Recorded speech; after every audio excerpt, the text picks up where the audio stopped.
Must be line bike. Yeah.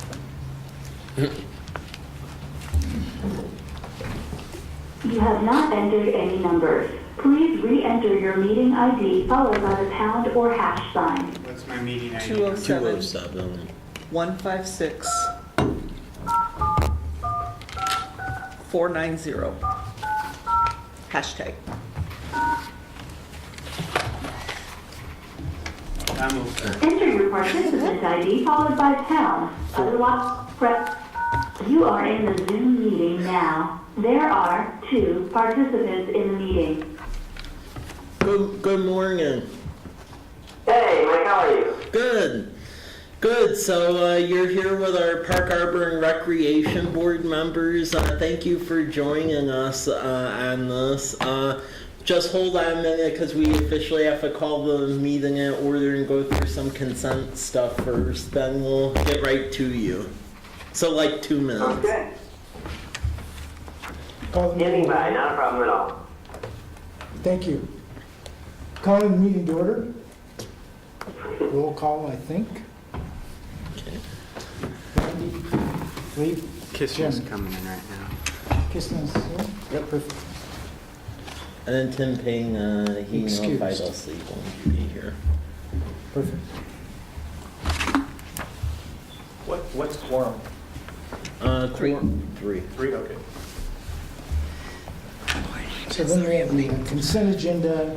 Number 1 is approval of minutes from October 27th, 2017. And the second is approval of the agenda for today, December 1st, 2017. I'll entertain motions. I'm going to recommend approving both. Second? Second. Moved and seconded. All those in favor? Aye. Pass unanimously. Presentations. That was quick. Okay, thank you, Jim. So, who's joining us today's Line Bike? We mentioned this a couple months back. They're a bicycle sharing vendor. I was notified that they were starting to look in our area, Washington State, by a former colleague over in Colfax who does a lot of work over in Pullman. Thought that this would be beneficial for our area, and in checking with other bike purveyors in the area, they really are the sole ones who have an interest in our market right now, because I did do some homework on that since the last meetings. So with that, I will turn it over to you, and maybe if you could tell the board just about Line Bike, where you're growing, how it works, and try to keep it to within about 20 minutes. Thank you. Thank you, Mike. Happy to. And quick question is, do you have video capacity right now, or shall I go with audio only? Yes, we have video capacity. We can see you. You can see me, perfect. Okay, so what I'd like to do is I will share a screen with you that hopefully will give you a sense of things, but very happy if it's not working or whatever to just talk as well. So hi everyone, thanks for having me, and as Mike mentioned, I am with Line Bike, and Line Bike is a dock push bike sharing company. We're based in San Mateo, California, but I am personally based in Seattle, as you can probably discern from either the phone number or the map on the wall behind me. But yeah, so based in Seattle, and we are, at this point, the nation's biggest dockless bike sharing company. And I'll speak more to what that means in terms of presence and so forth. Sorry, I'm moving my plug here, make sure I just don't lose power as we go. So, shortest version of things is what we're trying to do is fundamentally change how people get around cities. And the way that we're doing that is through the introduction of smart bikes and subsequent other smart digitally supported mobility services in cities. And the goal with all of those is sort of to give people a new option for transportation within cities that is flexible, convenient, it's low carbon, and it's affordable. And I'll speak to all of these things a little bit further as we go, but just wanted to kind of level set there. I'm guessing you're familiar with the dock-based approach. Is that an accurate assumption? Yeah, yep. Great. So I will not belabor this point, but I do want to set it up as kind of a conversation. You know, we are building on what's been done with dock-based, and so I'm grateful that dock-based exists and has existed. That said, it comes with a lot of challenges, which is one of the reasons that places like College Place and Walla Walla don't have it. And it's one of the cases why it failed in this case in Seattle. And the photo here, obviously, Pronto, or maybe not obvious, but Pronto, the system that was in Seattle, some kind of key failure points can be bulked into basically 3 buckets, which the first one you see here is expensive. Each of these docks and the bikes associated with them brought the cost of the bike up to a few $1,000s per bike. System costs vary, but it's typically in the thousands per bike. What that means, of course, is that it's really expensive to build a system like this. And typically, cities would go, as you may know, after CMAQ funding or some other source of sort of federal or otherwise support. But even then, there was still sort of a need for additional sources of revenue. And in this case, you see in Alaska, they've put a few $1 million into the system and so forth. The second piece, which ties to the first to some degree, is that the system often was inconvenient. And what I mean by that is you'd often place the dock in a place that you could get the sort of land to do it. You maybe would try to put it proximate to services or providers or, transit stations or something you thought would work, but you also had to look for a geography where you could actually take up the space. As you can see here, there's a fairly large docking station that takes up probably 3 to 4 car parking spaces. And so the city would have to commit to that land usage. And what we're seeing is that, that has run into snags all over the place. New York City right now is trying to expand their system. They're at around 11,000 bikes in the city of New York. And as they're trying to expand, they're running into challenges in the boroughs with folks who are saying, you know what, we don't want to take the space. We don't have the actual space for this. As a result, you tend to end up putting them in places that are maybe convenient to get the space, and maybe the electricity is already run and so forth. That's not necessarily where people want them, which leads to the final piece, which is people and transportation. People want to go where they want to go, not where you prescribe that they can go. And obviously, sometimes they're willing to sort of make changes to the where they want to go piece of things to accommodate different things, like buses. So, for example, buses run on relatively fixed routes, and people, accommodate that. But oftentimes, people choose a single-occupant car because they know that it will get them from where to where they want to go and back again conveniently. So, with bike share, specifically dock-based, what has often happened is that it has become a sort of an inequity thing, which is we place these stations somewhere that can help some people, but we don't serve everybody. And in fact, for most of the systems that you see operating in the U.S., even the most successful, they're often not serving the people who arguably need it the most. And that has to do with sort of the cost of placing them, the convenience factor of where cities place them, and so forth. So again, don't want to believe in this too much, but I just did want to give a sort of a landscape view of some of the challenges that have arisen over the course of time. And I'm sure you're aware of how the system here failed here in Seattle, the Ponton system. So we'll go into that. But again, our goal is revolutionizing smart urban mobility, and we're doing that with a system that is zero subsidy for the cities in which we operate. So as I mentioned before, most of these systems that we were just talking about, hundreds of thousands to millions of dollars to build out, our system is free to cities. So we'll let that sit for a hot second. What sets us apart? The no funding piece is obviously a key thing. Simple, affordable pricing, and I'll talk to that a little bit further down. Goal of seamless user experience. Well-funded, and I'll speak to that further on. I've got it live in 20-plus U.S. markets. I think our number right now is around 32, and we're about to expand pretty considerably from there. So we should be in around 40-something by next week sometime. So growing tremendously fast, and very exciting. I'll speak to the markets and how we're doing that growth shortly. And I think that I want to kind of highlight this last bullet, which is the focus on safety, on equity, and on collaboration. And so as Mike said, he's spoken to the various vendors. Our MO and our approach is we want to work directly with you. We want to collaborate with you. We don't ask for subsidy as noted above. What we do ask for is collaboration, because this is a new thing. It's a shiny new object for your citizens and for others who come and visit. And there are going to be learning curves to be had. And so we really focus on the idea we want to create a safe system, a system that works for everybody, and one that works specifically for you as a city, as a set of entities, because we're going to need to work together to work out all the kinks. And I'll speak to those later too. How it works. So bottom line is riders find a bike through one of two means.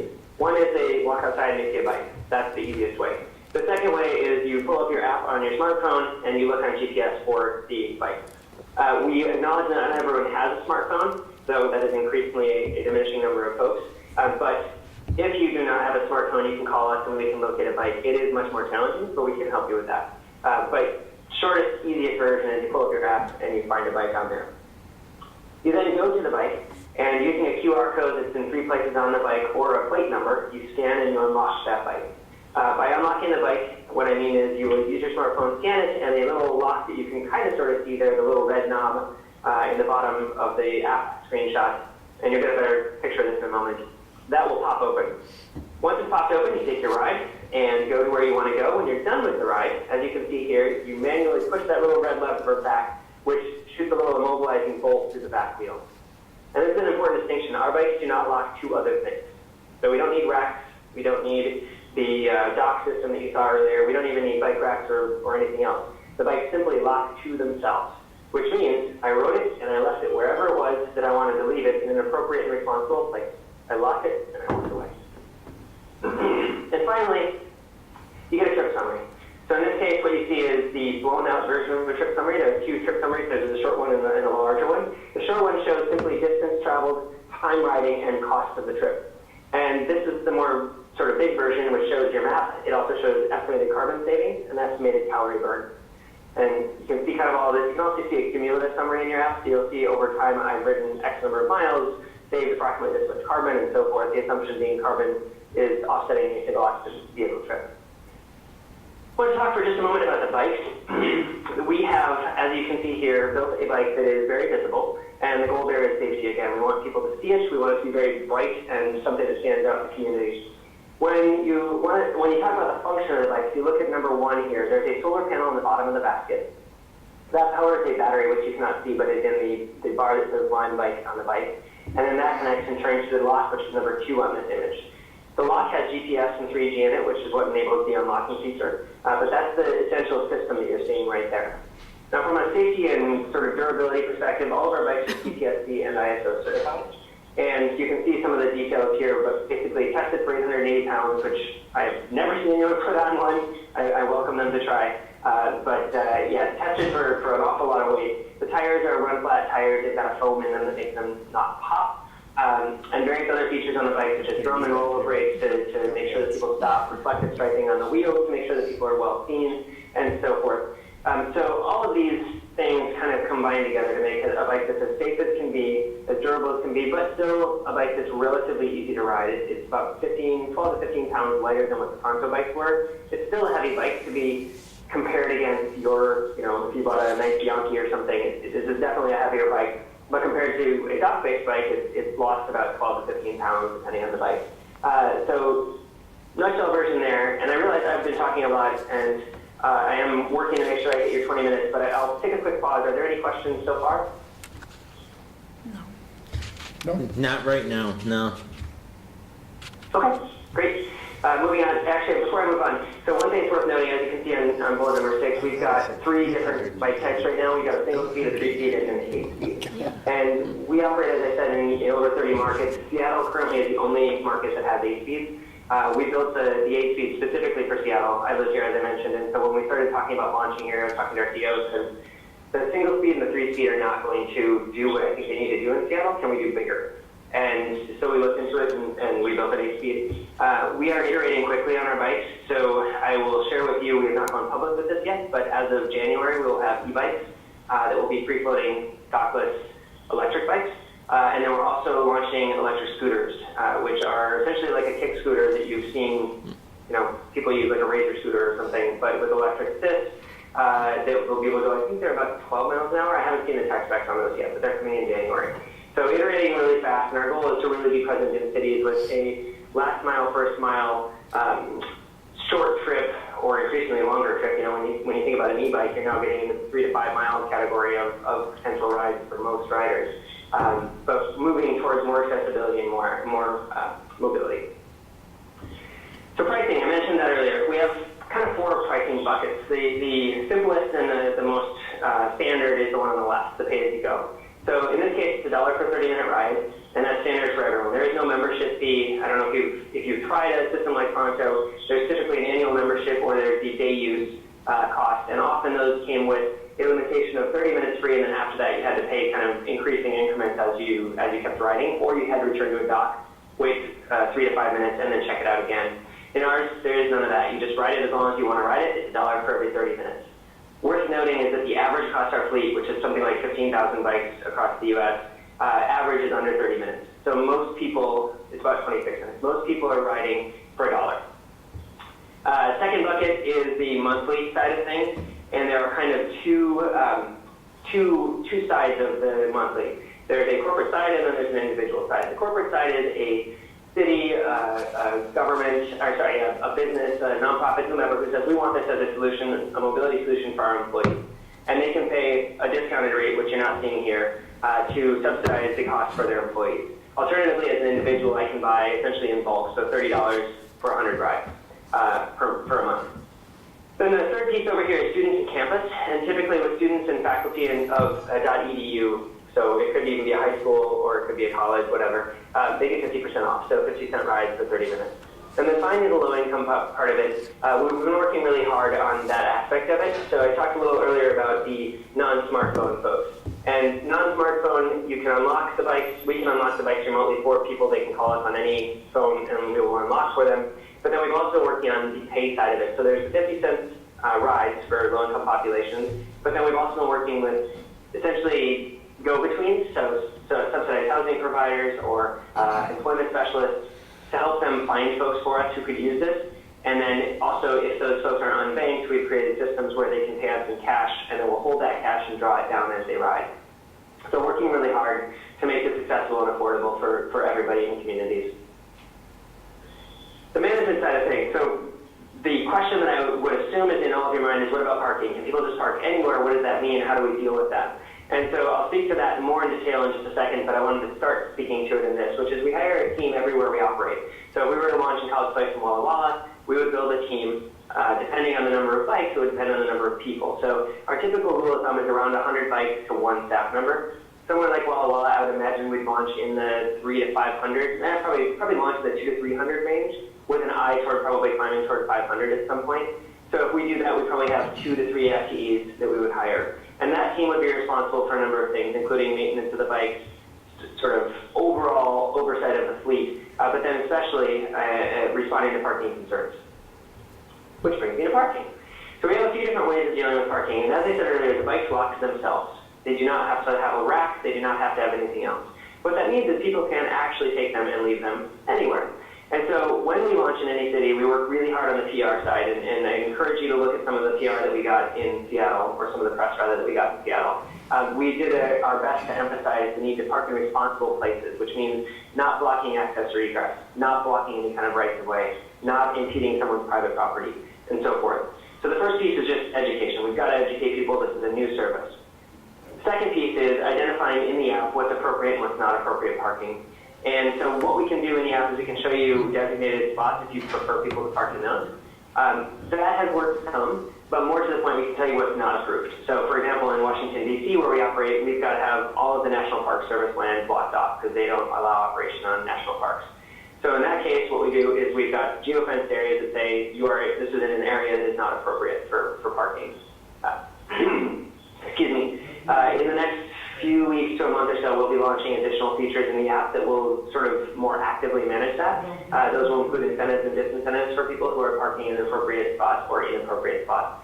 Those are coming, they're not quite there yet. Back to the collaboration piece I talked about earlier, a big piece here is to partner with you to figure out, as we're adding bikes, this is changing the dynamics of the city, and that includes infrastructure. So it may be that right now you have sufficient infrastructure to support the bikes you have, but as we're adding a few hundred bikes and as people are riding more, and I'll speak to how we inform this conversation in just a sec, but we work very closely with cities to figure out where do you need more parking, or where do you need more lanes, that kind of thing.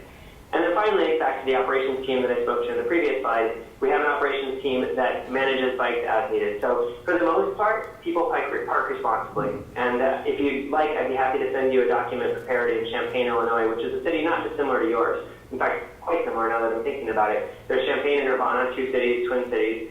They have a university there, a major university of Illinois. And they did a presentation earlier this week to their city council recommending the adoption of the dockless bikes. And one of the things that they did was they actually went and visited a few of the cities in which we operate, specifically South Bend, Indiana, which is a city that we operate exclusively, and Seattle and D.C. And they came back with a report on how bikes were parked. And what they found was that the vast majority of the bikes they saw in these places were parked well, parked responsibly, out of the way, and so forth. But it does happen that they're parked in the wrong spot. And you can Google Lime Bike Seattle and you'll find images of bikes that have been put up in trees, they've been put on pylons in the middle of Puget Sound. It's crazy. But we've got an operations team to deal with those things. And typically, when we launch any new market, it's a new toy, and people who want to kind of create havoc or just play mischief, they do throw our bikes in odd places, whether it's on a tree or on a pylon in deep down. So we expect that, but we've got an operations team to deal with it. That tends to decrease over time as people get accustomed to them. They become another part of the urban furniture and something that people are simply used to. So I spoke just a moment ago to how we help cities with essentially making cities smarter and helping you improve your infrastructure. One of the things we're really excited to do is we share data with every city in which we operate on bike trips. So you get to see all the trips that our bikes are making. They all have GPS in them. And you get to see that data and start using it to make planning decisions. So those planning decisions could be where we have good infrastructure, where is there lacking infrastructure. That could be, sort of lanes, it could be parking, it could be all sorts of things. But we work with cities to share this. For Seattle, our data goes to the University of Washington. They've got something called the Transportation Data Collaborative. They are very, very willing to share that access with someone like you. You can then use them to store the data and then drive queries so you don't have to build any new infrastructure. You can send queries to UW and they'll give you back answers in terms of like where are people going, how are they using the system in college sites, blah, blah, blah. And I know I'm running out of time here, so I want to kind of speed up a little bit. I wanted to speak to this slide because this is inarguably my favorite slide. On the left, we see a map. The blue and green dots here are where Pronto operated when it was live in Seattle. As you can see, it didn't serve much of the city, relatively speaking. One part in particular is Rainier Valley, which obviously is, or maybe not obviously, but is the most socioeconomically, most racially diverse part of the city. And they never got there. That's a 4 or 5 mile bike ride, depending, from downtown. And with their business model, 30 minutes and you have to return the dock, people never went there. Which means that it didn't serve that population, again, the most socioeconomically and ethnically diverse in Seattle. The screenshot that you see of our app is about 2 weeks after we launched, and the fuzzy lines represent a cluster of bikes, not just one bike. The solid lines show just one bike. But immediately our bikes were going to Rainier Valley, and they were all over the place, being used by all sorts of people. And so to me, that is the success story right there. This is going where people want the bikes to go. This is going where people need to get. And they're choosing this as a means of transportation. And we're now seeing trips bikes going to and from light rail, going to and from bus lines, which tell us that people are using this as a commuting option, a regular transportation option to get around the city. So two more slides before I close up. This one is the slide of where we are now. You can see a lot of different places, some of them similar to you, some of them very not like you. First place we launched was actually a university. That was in Greensboro, North Carolina, the University of North Carolina. But we've since expanded to everything from small cities like Lake Tahoe or North Bay Village in Miami, up to huge cities or parts of huge cities. So for example, Los Angeles, we serve South Central Los Angeles. We don't yet serve the whole of Los Angeles. Worth noting there, we serve just the university, or just the district, sorry. But variety of cities, variety of types, and we're learning from all of these. Malden, Massachusetts might actually be one of the most similar to College Place, Walla Walla in the size and sort of scope perspective. But lots of places and expanding really almost daily. And finally, I want to talk a little bit about our team. This idea is new. Godless bike sharing is new. Our company is relatively new. We're just about a year old. But I would say that a thing that gives me confidence is that there are two pieces. One is our depth of our bench. So the experience represented by this company, myself and a number of other of us have been at Zipcar and other urban mobility companies, Uber and others. We've got a lot of folks who have worked in the tech industry and various other places that bring a lot of expertise. So while we don't have Godless bike sharing expertise, as a team we have tremendous depth, and I feel very comfortable with our bench. Second, on the financial side, we've raised $62 million at this point. Series B was 50, and the first Series A was about 12 million. That's just in the course of about 8 months. So the first round was raised in March, the second in October. So we're growing fast, but we're raising the money to keep up with our growth, and I feel good about the stability of our company from that perspective. And with that, I will wrap up and say thank you. Happy to take any questions or also to cut, as I know your time allotment is limited. Okay, questions? So if you invest 200 to 300 bikes for this Walla Walla College Place area, what type of ridership do you need to keep To make that pencil? I'm sorry, what? To make it pencil. Yeah, to make it pencil. Yeah, shortest version for you is, it's a good question, and somewhat of a moving target, but I'll tell you the rules of thumb. So each of our bikes costs in the range of $450. Depends on the bike. If it's a single speed, 3-speed, or 8-speed, the costs vary somewhat, but that's rough estimates, $400 to $450. You can do the math. On a summer ride in Seattle, we were averaging 6 rides per bike per day. We are now at 3,000 bikes in Seattle, growing towards 4,000 bikes in Seattle. And with the winter, we're running now more like 1.5 to 2 rides per bike per day on average. But $450, if you take the outside cost of the bike and you've got a summer average of 5-6 rides a day, you can pay that off in 90 days. You obviously have additional costs to operations, the insurance, all the rest of it, so that there are obviously ongoing and additional costs. But the payback on the bike is actually fairly quick. If you're talking 200-300 bikes in Walla Walla, while it sounds like a lot, in some ways it's a relatively low commitment. Everywhere we've started in a place similar of size. We've launched in the 200-ish range. North or South End, Indiana, we started there with just the city, and we started with about 240 bikes, I think. And we've climbed to 800. We've now brought on Notre Dame, University of Notre Dame, Holy Cross, St. Mary's, a bunch of other sort of extra actors there, and now we're climbing towards 2,000 bikes there. So we've grown tremendously quickly based on the usage and the data that supports that. I would anticipate launching in Walla Walla area that there would be quick adoption by the students. There would be some adoption in town for sort of lunchtime or other. And then given the tourism that you have, I would imagine a lot of sort of people flying in and using the bikes as well. So I could see a fairly good growth curve there, but hopefully I've answered your question, but if not, happy to speak more of that. Thank you. Mm-hmm. It's also worth noting we have not yet, but can do marketing on the bikes and in the app. So part of our business model is not just the usage, though the usage is intentionally designed to be able to support it. But part of our plan is also marketing. So we could do marketing locally with whomever, if a winery wanted to advertise on the bikes or whatever. We would have to be careful on that, both because it's advertising and alcohol. Also what we want to support as part of the community. So we may not do a winery, but we might do something else like, I don't know, any other company that wanted to work with us. This is an interesting question because we've had a pot company, a marijuana company in Seattle approach us about advertising. We said, no, that's not our bag. So we would be very open to advertising partnerships in the community, but that is part of our revenue model. And then of course there are bigger picture things like the Seahawks could do an advertising campaign across the whole state or something.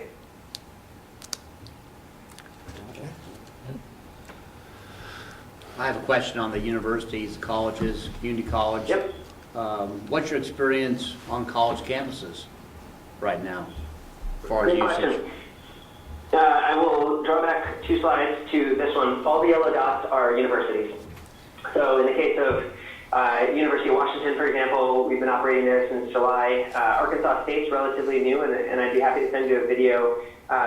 The students group there, and we actually haven't been able to get in touch with the person who led the group, so we don't understand or know yet why, but they actually put together a video that spoke to specifically how it's changing their transportation ability in Arkansas State. It's in a city called Jonesboro, Arkansas, and ASU students put together this video that's incredibly well produced, and I tore up and down. We had nothing to do with it, and we haven't actually been able to get in touch with the person who did. But it's this incredible video talking about how the students are using it to get around campus. Cheerleader talks about using it to get to the game. A guy out talks about how he and his friends just did a group ride and got the bike together and went for a ride. It's really quite cool. But again, our first market was the University of North Carolina, Greensboro. When we started operating there, we had spoken with them. It was in March, I believe. We spoke to Susan. And she had been researching dock-based systems and other and trying to figure out how could she get bike sharing on campus, and she couldn't afford the old model. We met with her and with the city in the first meeting, and the city said, we're not ready to do this yet, but we'll wait and see and watch how the university goes. And we were untested at the time. We had no markets anywhere. And the university said, let's do this. So we launched in early June. We operated for about a month and a half, and then the City Council of Greensboro had a vote that said, hey, we want to bring you in as our exclusive provider for the next 3 years. So we then launched in the city proper for August, but in the meantime, we were keeping sort of control of the bikes and making sure they went back to campus and so forth. But yeah, so we've been working with universities for quite a while, and very comfortable with that and with the different constraints and parameters that those inherently have in terms of real estate and various other things. So just so I understand this model a little more thoroughly and confirm what I'm thinking here, so you're not costing anything, what do you need from College Place in order to start operations? Is it just an okay, and you guys come Yep. in, or some sort of a contract that we sign, and then you guys show Yeah. up and do everything else? Is that how it works? Effectively, yes. I will send you over an MOU. In fact, Mike, I don't know, have I sent that to you already? No. Okay, so I'm happy to send that to you. It's our standard contract that we've got with South Bend and Greensboro and others. But yeah, essentially what we look for from you is two things. One, as I said earlier, collaboration is critical, and it is. So the first bike that goes up a tree, somebody's going to call about it or tweet about it or whatever, and we will obviously respond to that, but we want to be really close with the city so that you're aware, and so that when you get a call or when you've got problems, you know how to talk to us, because we're going to have to work together to make this work.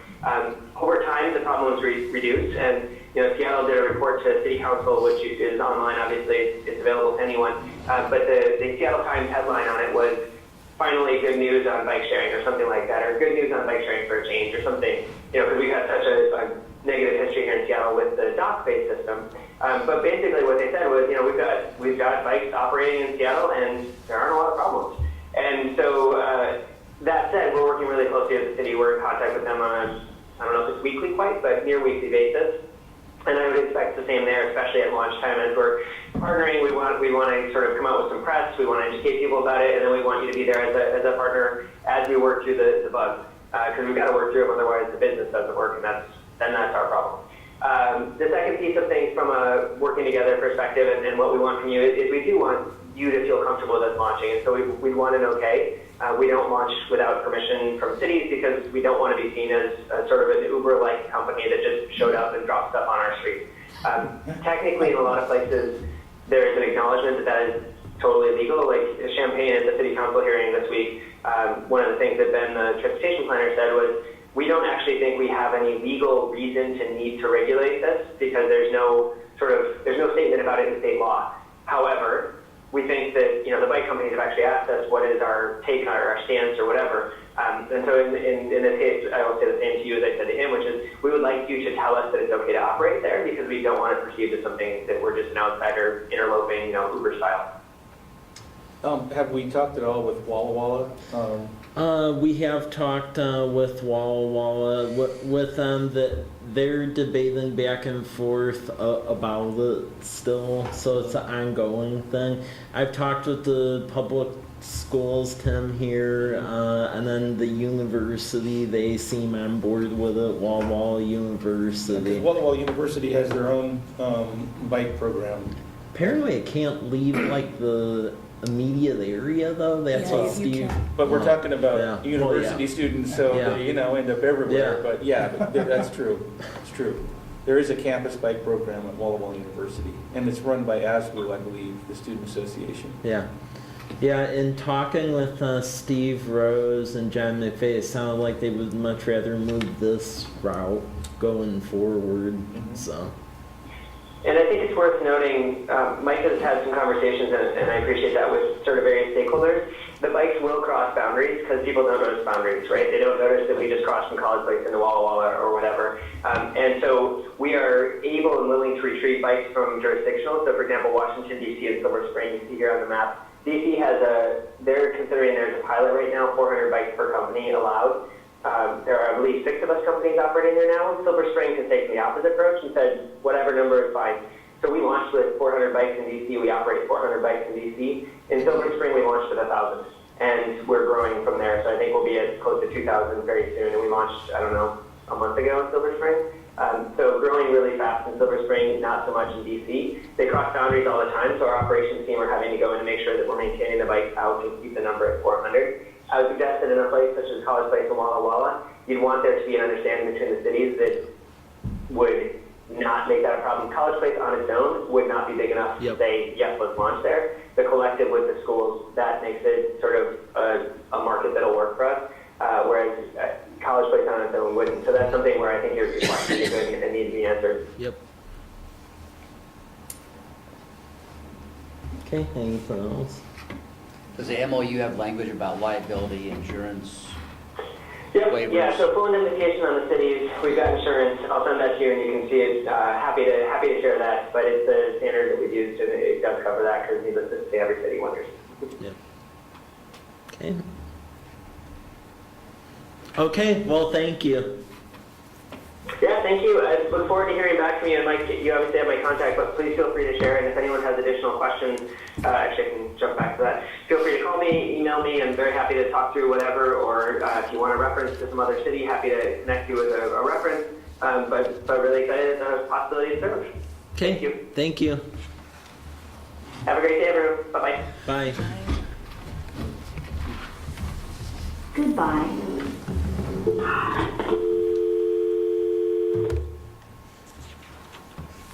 Okay. Okay, with that, we will now go to Park Masters plans. Good morning, everyone. It's good to see all of you. I brought copies of the survey, but I see that you guys were prepared and you've already printed them in your agenda packet there. So if you need an extra copy, please let me know. I've got it if you want something to mark up. But essentially what I did was after our last meeting, when I kind of presented that first draft survey, I got your feedback. I went back and tried to make those revisions. So the survey is, I think, more concise. It has fewer questions because I know we were concerned about just the length of time that someone's, going to be willing to commit when they start a survey. The first question starts out with some demographic information. I don't think the last draft had that. I know we were interested in capturing some of the age cohort information in the survey. Also, the question was added about where do you live, so we understand, where are these people coming from when they visit the parks here. And then the third question is just really informational, so that you guys have the knowledge of what's the best way to reach your constituents. How often are folks visiting each park is the fourth question there. And I think that was similar to a question we had in the last version, but the way you can answer the question, I know your feedback was make sure that they can select more than one option for each. So most of these now are multiple choice, and you can fill in more than one oval. The next question is related to the quality and conditions of the parks, which will give you a sense on how the community, feels. It will help you prioritize if you're looking at making improvements or modifications to your parks.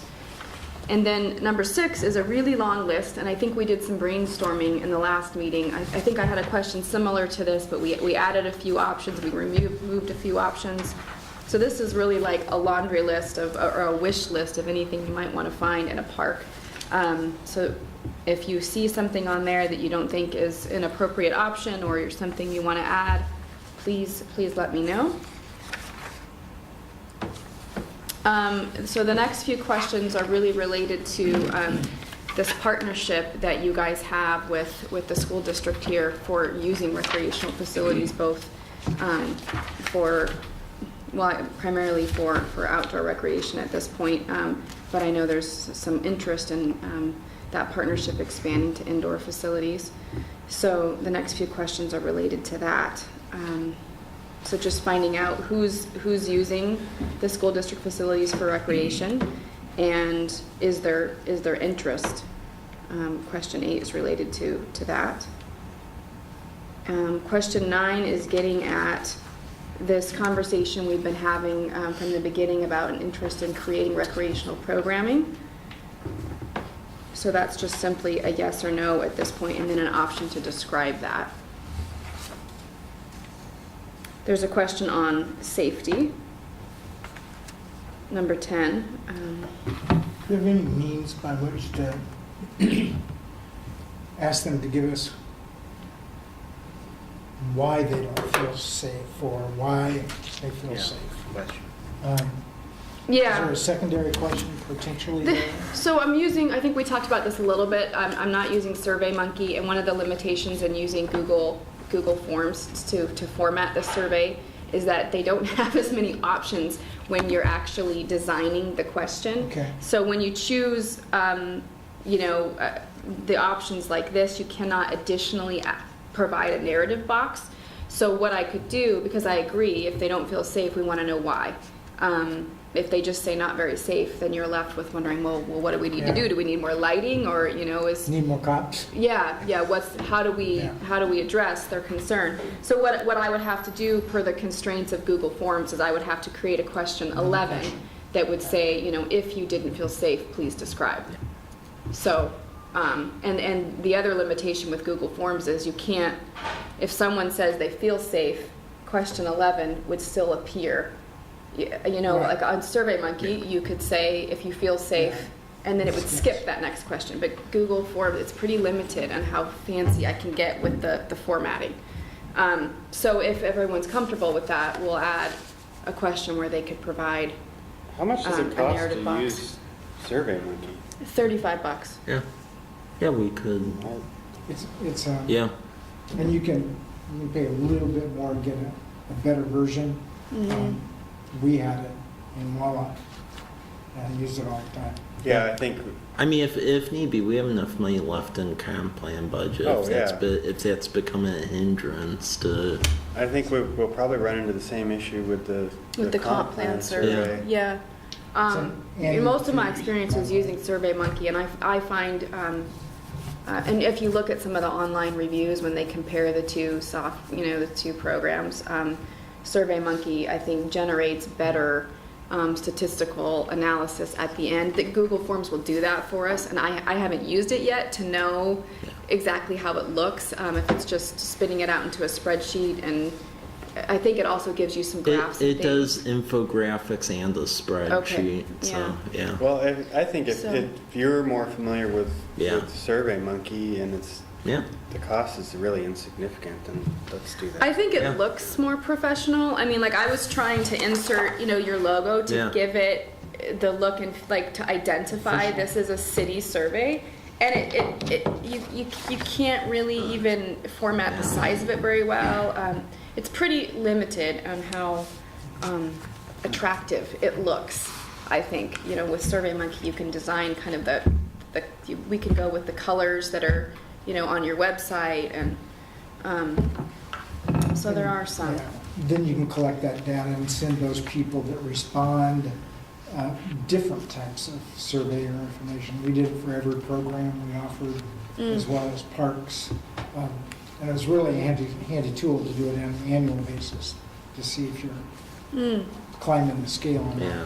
Yeah, and I think at least for me, I'm pretty comfortable using SurveyMonkey as the respondent, not only on the design end, but I feel like a lot of people get SurveyMonkey surveys, and so it's a little bit more intuitive. You've seen it before, you know how to walk through it. So I'm happy to do Yeah. whatever, but I think the cost is around $35. Yeah, let's, I just do it and then include that, or have Greg include that in his billing to us All or right, something. SurveyMonkey it Yeah. is. Okay, so with Yeah. that said, we As long have as it's registered more to city. flexibility Yeah. on how Exactly. we ask some of these questions. So any of the questions that you think it would be helpful for them to not only check a box, but to also provide some narrative, I know within SurveyMonkey you can do both on every question. So I'm gonna put this here. So be thinking of that, I guess, as you review it, that if you think the formatting of the question should be different, we now have some more leeway. So question 11 is related to charging a recreational fee to create a budget for park enhancements. So on this one, I tried to get creative and I asked them to actually type in yes or no so that they could provide that narrative description, because if I only put a checkbox, then they couldn't describe it. But Michael, what do you have in mind by that, potentially charging a new fee? What kind of vehicle would you do that with the tax? Basically, the general fund tax increase, or? I mean, at this juncture, the only thing that I was really starting to think about, for instance, is like if people wanted to rent out certain sections of the park for like an activity or something, and they wanted to like just cordoned off for a limited amount, a period of time, that there would be a fee for that, because right now there's nothing. It's pretty Right. much first come, first serve. And I mean, if you didn't care that other people were in your area, it would still be that. But I know in Colfax, there were people who were very, we want to have a little Sure, event. private event. Yeah, yeah. Which would be illegal for city facilities. However, you call it a reservation fee, Exactly. not a use fee. Yeah, yeah. And what they're getting Can is you the hand me right, one of those? Yeah. That- to use this that doesn't have all the questions in it. We get that call all Yeah. the time. and it's really Is everybody's like that? just you a think? policy 'Cause I don't issue. remember Yeah, copies. yeah. You get the call all the time for. This one printed out a little. To ask if they can reserve the shelter at the Lions Park Was provided. all the time. And what would be an administrative task to make sure that that's clear or that it's communicated? Would there be some additional Administrative. effort put forth that would have to? Yeah, yeah, I mean, Is what, there a roster or something? yeah, cause I mean, You can't manage that. yeah, cause I mean, typically, when we did that in Colfax, we had a program where we could track reservations. And then, we just had Public Works go out there essentially with some barricades, a cordon off a section of it and put a sign up saying it was reserved between these hours. So really, if fees, administrative program. yeah, really fees at this time, I mainly thinking of narrowing to that just because Oh, there's sorry. been enough people It's so big and he contacting us doesn't where have it the numbers. seems It's like gonna, looks it's it's harder to something track. that people want the ability to have, so. I'd just suggest don't do it until you can do it online, the Yeah. whole thing. Yep, Payment and then management.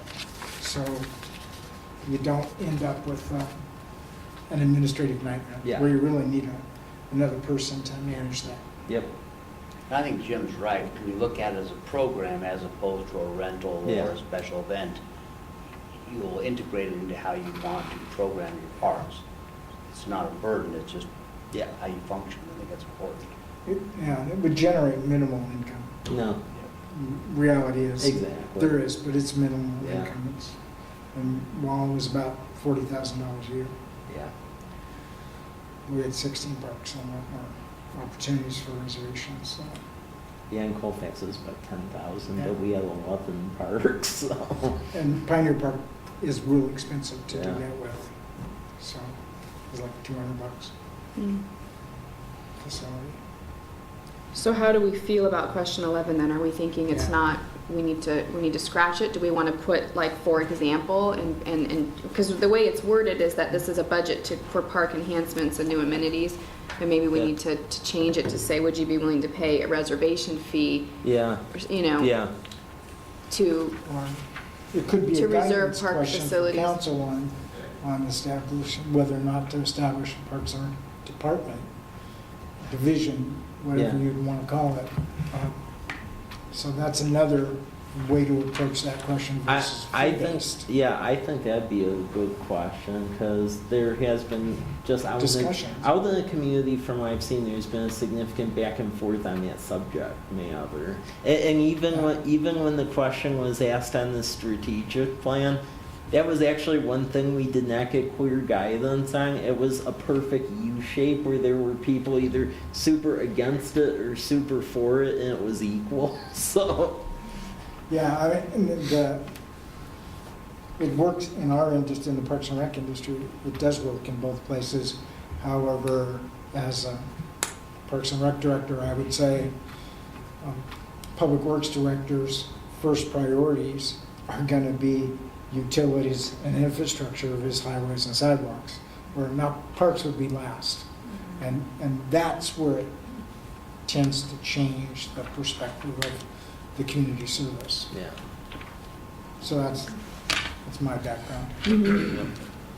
so what I'm hearing is probably this isn't the right time to ask this question. First, we need to have this conversation with city council and address that question another time. Or do we think we want to reword it towards reservation fees? I say, go ahead. Well, I was just going to say, I think that it's actually a relevant question, and I'm all for trimming it back, because, you know, the fewer questions you ask, I think, the better. But What's important, I think, with this question here is you're asking a lot about what it is about amenities that we can get, and would you like this, and would you want that? And this is implying that you can want all those things, but there is another side to this, right? So it's a process of communicating. Maybe there's a way to fold this question into the amenities question. Say, which of these amenities do you think would be worth pursuing, knowing there's additional cost involved to the community in some way? I don't know. But I think the question is important to make sure people understand that this isn't all just a big freebie thing. It's like, at what point does the community stop supporting the pursuit of Disneyland here in College Place? You know, I mean, at some point it does. And you might have a different response on what amenities people want to go after, depending on whether or not they're willing to foot the cost for it. So that would be my perspective on that question. If it could go away and be folded into another question somehow, that's great. Otherwise, I think it's not a bad question to ask.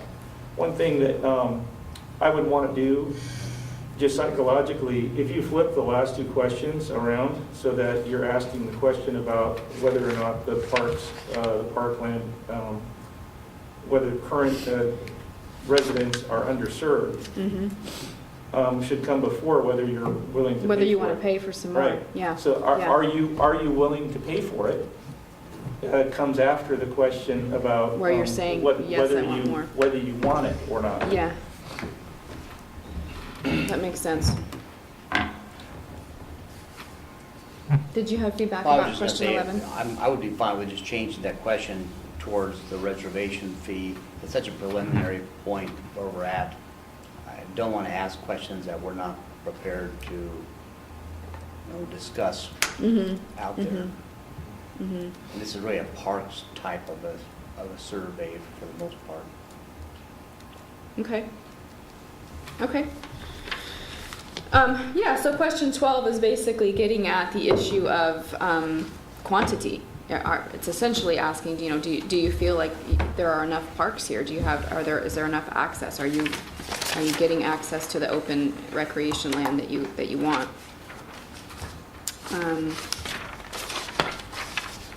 Which is followed by what kinds of new parks should be developed. And one question I wanted to ask was, we have pocket parks on this list, but I've also heard discussion in this group of not promoting the acquisition of pocket parks because of maintenance costs and that kind of thing. So are we comfortable with keeping pocket parks on this list? I was the one who spoke against it, so we'll let the other group members give guidance as well. I think Jim's experience overrides the majority of this group. And I think it's valid. I would, from the staff level, I would agree. Yeah. I don't think that pocket parks add a lot to the community as a whole. They're great for a particular neighborhood, but they benefit directly from that, and I think they should be private. Yeah. In most cases. Well, Colfax had about 6 pocket parks, and you want to talk about a drag on the park budget, that about buried. So, It does. yeah, I'm very much against pocket parks. If you have a pocket park on College Avenue, that's different than a pocket park that's Well- tucked away in a neighborhood, though, too. Well, the only thing I'll say from my perspective where there's an exception to is, like, for instance, at Cascade Gas property over on Right. 12th Street. Right. Because 12th Street, that is a primary bike route in the Valley Bike Plan, and you do need a place to pull off, and it has a pretty nice view. So I can see that one, but beyond that, that's, yeah. I went over to the park, or the pocket park site near Les Schwab. You know which one I'm talking about? I went over Yeah. there too. Yeah, I went out and kind of kicked around through the bushes there. I can see what you were talking about, it being kind of protected from the highway. But it is kind of, there's a nice spot kind of down low, close to where the stream of, is it Garrison Creek? What is That's that? Stone Creek. Stone Creek, okay. But I think the impact it's going to have is pretty. And it's going to be a very small space. And I got some the neighbors, like looking at me. What are you doing out there? Yeah. I think that area is larger than 2 acres. Yeah. Okay. But Yep. So I didn't want to have anything on our list that, you really actually don't want to implement. So we Yeah. don't want to provide choices that, as a policy level decision, you don't want to support. So I just wanted to double check because before I cross it out, but it sounds like we'll cross it out. Yeah. Right. So if there's anything not represented in that list, let me know and we can add things. But I think it captures most of the typical options. And then 14 is really an opportunity for folks to provide more narrative description about College Place parks and whether or not they're meeting the needs of the citizens here. And then again, 15 provides an opportunity for them to explain more if they so choose. So basically we cover, is there enough land? Are the amenities appropriate? What is the conditions of the amenities? We cover safety, we cover fees, we cover some basic demographic. That's Jen, could we consider, of course we can, but what are your thoughts on taking question 14, are College Place parks meeting your family's recreational needs? Mm-hmm. Putting that prior to underserved parkland. I think that would be a nice flow. Yeah. Yeah. going back to 13, should we add something that's like skate park or bike park, Dog park. dog park? Those are Do we list that in our list included of in this Yeah. list. Yeah. Were they in another list? Yeah. Yeah, so question 6 has those. And often you find those in a bigger park, Yeah. like Fort Mile, Yeah. for example. Yeah, that's true. So splash pad, for example, is on both. It's on 6 Yeah. and That'd be 13. like a playground. Mm-hmm. just So I a don't know water if I can remove any duplicates, so that we're basically, question 13 is less about the amenity and more about the type of park. Yeah. type of Yeah. facilities, Yeah. Yep. components. Mm-hmm. Okay. Because I've got a question, I'm kind of ambivalent on it. Some of the questions you refer to family and some you individually request. Mm-hmm. When you use the term family, some people will Will be automatically excluded. opt Yeah, out yeah. and don't feel like that pertains to them. Or Yeah. how do you define a family? Yeah, that's So right. it's always a challenge. We should probably remove the reference to family so Yeah. that it is appropriate for everybody. That's a good catch. Yeah. Okay. Jen, I'd like to say as a side note, I really appreciate you adding some of those changes to this. Oh, You've done a absolutely. great job. Really appreciate Oh, you good. listening and following Yeah. through. Thank you.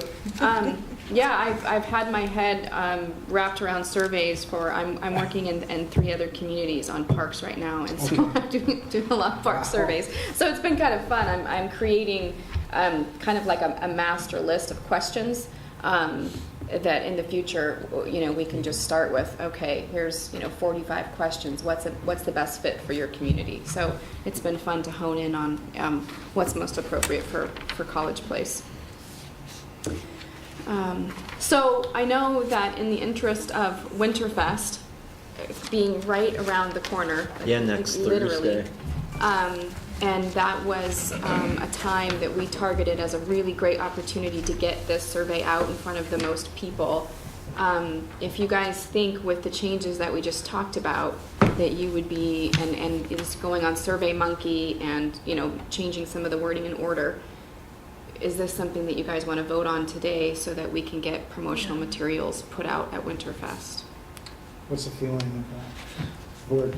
I think it's pretty right on if she just moves some of the questions around. I think it's good. I like it. Randy, you have any concerns with that? I'm fine with it. Let's go. Okay. So let's move this to action, Yeah. agenda item. I'll entertain motions for the approval of the survey to be finalized and distributed back. So moved. Second? All in favor? Aye. Approved unanimously. All right. Thank Okay, well, you, that's Pamela. exciting. On that note, this isn't something that you have in your packet. Oh, it's 9. I have a couple handouts. Really quick.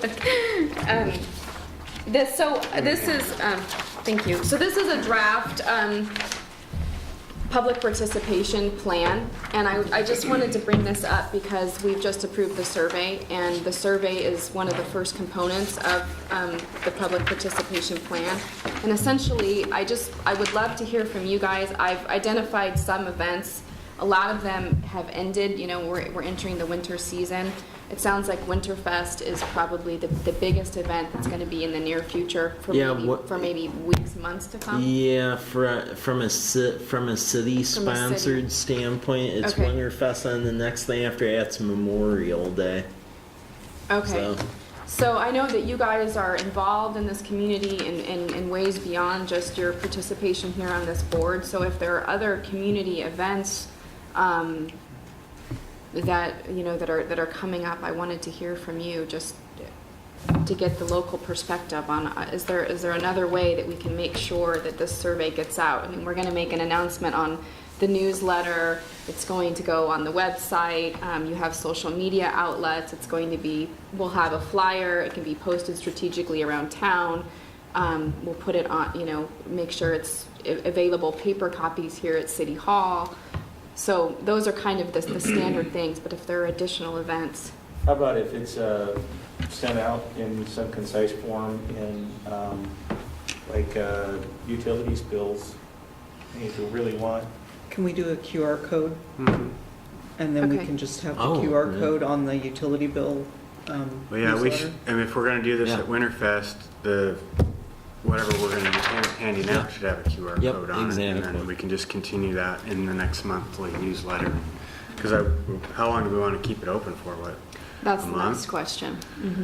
Probably? Yeah. And I thought we could choose that timeline of how long this is live based on other events. If there's another event that happens 5 weeks from now, then, we want to consider that. But you guys know better than I do what else may be happening around the holidays. I know there's a lot of, holiday-oriented events. Well, timing-wise, just a question for you guys, and that is, how does a month work with your update? Your Yeah. comp plan update? Is Yeah. that within a reasonable timeframe to? I think that's do this, totally or- reasonable. The other handout I have for you, I'll just give it to you now in the interest of time. This is, I think you have it in your packet too, although this might be maybe organized a little easier to read. This is a copy of the current goals and policies that are in the Parks Plan. And what we can be doing, while that survey is out live and we're capturing that information, we can be working on the goals and policies that are already in place. So as that information from the survey comes in and it helps us inform, any policy or goal decisions, we can create new draft goals and policies. But in the meantime, we're working on revising what's already in place. Okay. So I don't think it's going to slow us down any to have that survey out and going while we're doing this work. So I know that we're basically at time, so we're not going to get to goals and policies today, but I'd like to leave a copy of this with all of you, and then what we'll probably focus on at next month's meeting, or I guess it's later this month. Actually, that's something we need to discuss. So, as you know, typically we meet the last Friday of each month, and because of the way November fell, it was December. So, are all of you around on December 29th, or do we meet in January? Because that's going to fall right in between Christmas and New Year. I'll be here. Oh, okay.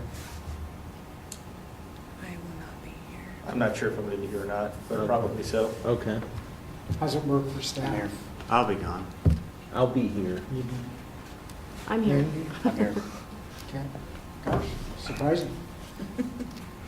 Okay, So we'll still plan on one. yeah, we'll do December 29th because I'll be here. I'll just be gone them probably in like 2 weeks. I'm flying to Chicago for a couple of days. So Okay.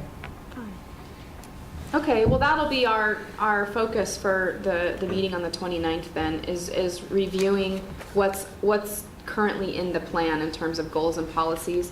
And then I've read through them, and I think the last page of this is some questions that I have that'll help frame that discussion of potential revisions or additional goals and policies. And I've drafted a few new goals and policies that are in italics at the end there. And that's just based on what I've heard from you guys so far.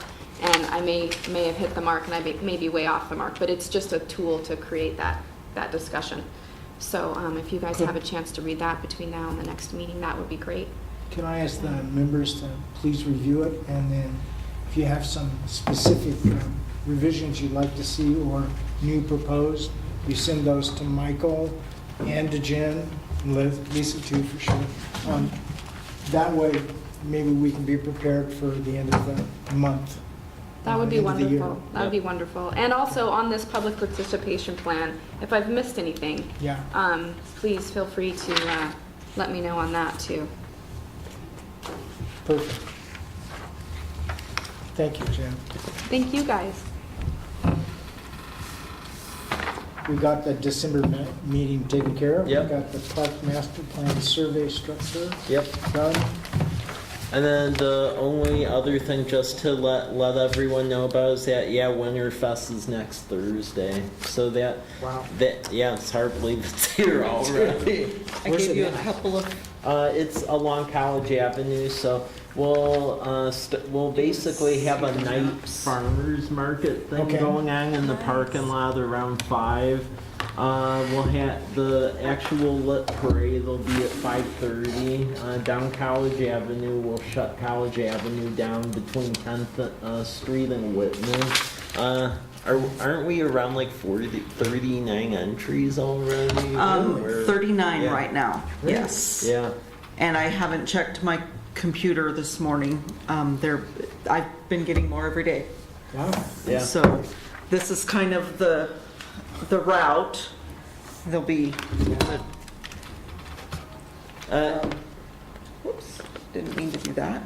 Yeah, so we'll be having lineups on Birch Street and probably the surrounding Yep. streets, because originally we weren't thinking we were gonna have I thought we were gonna struggle at 25. I didn't think we were gonna get near that. Yeah. So So we'll line up Maybe here this and on the, weekend's people will the keep side the float streets. intact and yep, come here. yep. Probably what's they'll happening. go down College Avenue, and then they'll disperse at Whitman.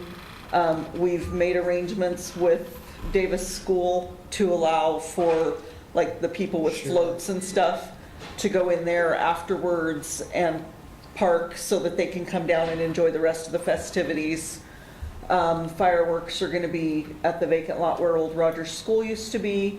We will light the tree that's out front at the entrance here station. at the end of the fire department.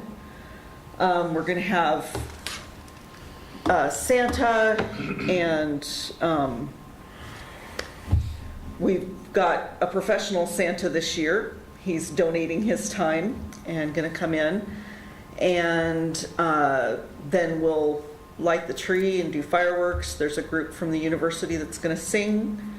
The floats, I gave you all a list of what we have so far, and some of them are planning on some elaborate floats, so it's really going to be interesting. I didn't get one of those, I don't think. Oh, Didn't you? Is this the first time you've done this? Yeah. Wow. This is the first time. We were hoping to get like a dozen float entries, and Yeah, we're at 40 basically. that's amazing. Yeah. You have So more copies of that? You guys seem really calm Yeah. for planning such a big event so soon. maybe calm on the outside. I'm freaking out inside. Yeah. I have to judge the wall. Do ya? So Well, we're looking for if you don't get judges. your Yeah. float approved or Yeah, but- grand prize, but- then blame By me. the way, because My wife. we're running so low on volunteers, I'm actually having a problem finding folks to judge. Does anyone want to judge ours? Because, yeah, we had judges and they ended up being entries. Oh, really? And so, Conflict of interest. yes. And to be a judge, it'd be like around 5:30. We expect parade 5:36. So would anyone be around at that time? I will. Okay. I can help you. Jim, Okay. Perfect. Great. Randy can help. Jim, just, Great. Well, I'll send so the the email Parks out. Board is gonna be our That works. Yeah, judges. good. That's fabulous. That makes total Well, sense. well, Yeah. that works out great because originally I was trying to get the Economic Development Commission to do it, but then they ended up being in the parade. This is easier than being in the parade. Another Yeah. announcement Maybe we should is have our own float, not have the judge. we're looking for nominations for Yard of the Month for Christmas Yes. Oh, yeah, lights. that's So when is that due? That is gonna be due Next week. by the end of next So- Thursday. So if you see some yeah. great yards, send a picture in to We Mike or definitely want some myself. nominations. And we can get them, the police department, they're the ones that will ultimately Yeah. make the selection, but, and And they, it's gonna be announced at the December 12th council meeting. Yeah. they do the Yard of the Month, so. Yard of the month. Well, we started that. Yeah. That's cool. Yeah, This- Yard of the Month during the summertime and then one during the holiday season. How long has that been going? Just started this We year. used to do it years ago, but it went Kind of away. dropped Yeah. off, yeah. Yeah. Probably during the cuts. Yeah. Yeah. Yeah. But yeah, so there's a lot of stuff going on next Thursday. I'll send the email out for where to be at for the judging and because I'll be busy blocking off the street because we're low on Desiree, Public Works who works up employee. front, is going to be our announcer, and so you guys will be probably located with her, and she'll, So we couldn't get KUJ to? Jim Bach They're wanted too to be paid expensive. for it. Bach wanted to be paid, huh? Which we're, Which is normal. yeah, well, yeah, but we're paying him for advertising already, so I thought he could do us a solid, you know. Desiree's really cute, He's great. but I don't know how expensive. so. Okay, with that is what I have then. So the next meeting will be the normally scheduled one at the end of the month. And then I'll see y'all here for Winterfest then. Where do we meet for the judging? There will be, I'll send you out a message, but we're actually gonna have, you guys probably don't wanna come early enough for that. I will meet you guys at 5:15 here at City Hall, Okay, Sure. and I'll get you lined out Yeah. thanks. with who you need to be with. Thursday.